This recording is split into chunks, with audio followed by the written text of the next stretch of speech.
I think that is the most important aspect in whole preparation is the why part. This examination requires at least hard work for about 1.5 years minimum, I guess so. What is it, that one thing that will make sure that you do prepare for this long time? It's not short duration. You'll find a lot of self-doubts, a lot of ups and downs all the time when you're preparing.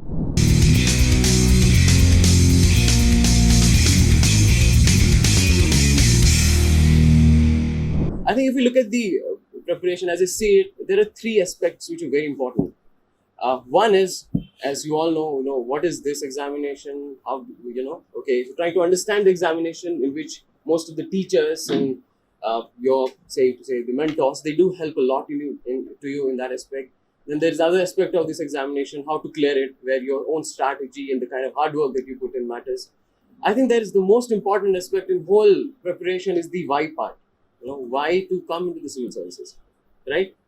So I think, putting it as simple as possible, this examination requires at least hard work for about 1.5 years minimum, I guess so.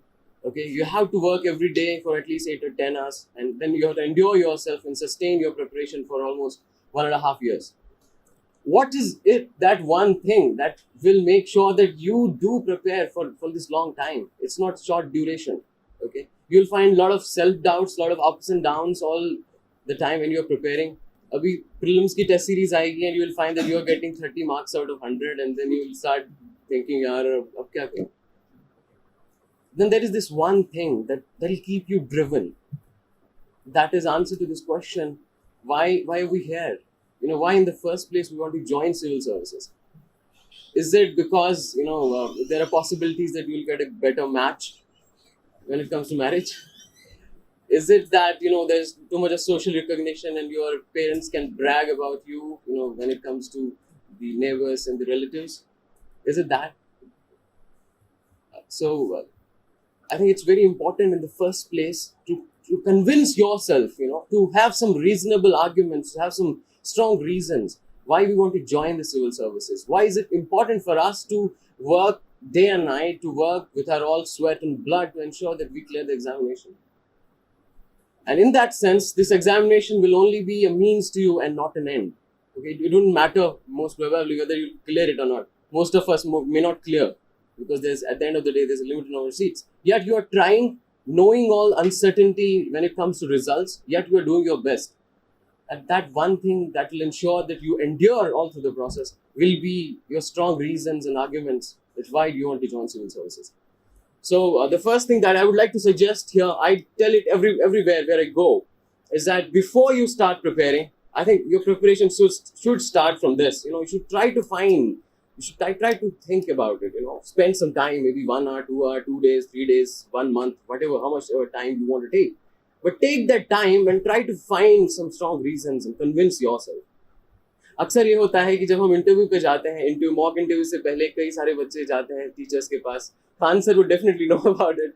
That sir से पूछें, sir ये question पूछा जाता है interview में, why do you want to join civil services? इसका जवाब क्या दें? So if it happens that at the stage of personality test, if you have to look for an answer from somewhere else, from a book or some expert, why do you want to join civil services? I think the whole purpose is defeated. Okay, so that is the first part which I wanted to strongly emphasize. It's nothing to show off or do something कि भाई अब IAS exam clear करने के बाद you're saying this. I'm being as honest as possible, and I have found that if you have strong reasons, you stay committed. आप में एक passion आ जाता है पढ़ने के प्रति. You don't find newspaper reading boring. आप जो optional में जितना deep पढ़ना चाहे उतना deep पढ़ पाते हैं, because you know that there's some larger goal that you want to achieve.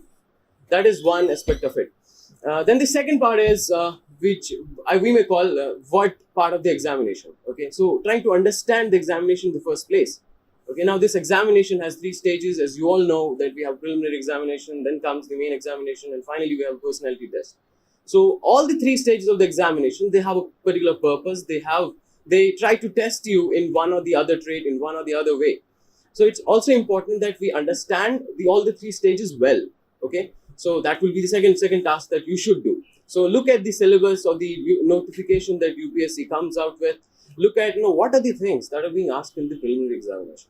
क्या चीजें हैं जो prelims में हैं, क्या क्या चीजें हैं जो मेंस में है, मेंस में जनरल स्टडीज पेपर 1 में कौन कौन से टॉपिक्स है, try to make some sense out of it. Okay, कहते हैं ना रिजॉल्व इट. एक बड़ा सा आपको बुकलेट्स मिलेंगी बाहर, सिलेबस ऑफ यूपीएससी इतनी मोटी मोटी होती है. That's very scary. And two, किसी भी चीज से डरने से पहले बहुत जरूरी हम उसको जान लें, right? It used to happen with Chinese people, एकदम Chinese, उनकी kung fu, everything that used to be a myth for Westerners. So they thought पता नहीं यार इनके पास क्या क्या चीजें हैं. Then finally they understood things in detail, and then you saw how history unfold with opium wars and all. So they could even crack them. So it's very important to understand what you're doing. So जो main examination का syllabus है, paper 1 में क्या क्या चीजें हैं, try to look at the topics, try to look at the subtopics. Okay. उस चीज से क्या होगा, that when you will start preparing, so your preparation will become very focused, okay, because you know what you are doing. For example, जब आप newspaper पढ़ते हैं, okay, newspaper अगर आप entire from पहले वर्ड से लास्ट वर्ड तक पढ़ोगे, it may take you 1 week. Is it so? So it's very important वहाँ पे भी to understand what you have to read and what not to read, right? Now how will you decide, how will you find out what are the things that you're supposed to read and what is it there that's not required for you? इसके लिए to have good understanding and good familiarity of the requirement of the syllabus examination is very important. Okay, so that is the second part. Then comes the third part. Now once we have convinced ourselves that we want to appear, अब कोई बहानेबाजी नहीं चलेगी, and now we also understood what this examination is all about. Then comes the third part. Now how do we go about? अब हम कैसे क्या करेंगे? So there are few things that are important here. Something we call a strategy. Okay. So everyone, whoever has cleared has its own strategy. Probably Tina's strategy would be different from mine, or mine would be different from Anshul's. So these strategies, they become very unique to each one of us. But first of all, strategy क्या होती है? I used to wonder, कोई कहता था यार you need to go with a strategy. It's like, what is this strategy? ये कौन सा मंत्र है क्या? एकदम आप पढ़ लेते हो या पानी के साथ तावीज में पी लिया and you're done. So strategy is nothing but a plan. Okay. So now, since I told you that you understood that what are the different aspects of the syllabus, what are the different aspects of the examination, now you divide it in certain parts. You also divide the time that you have in different, say, units, in whatever way you're comfortable. Then you plan, okay, I'm going to do this. So मैं आज से optional की और GS की parallel preparation start करूँगा. I'll ensure that मैं इतना complete करूँगा within this period of time. So, that is the plan. How you plan? It's as simple as that.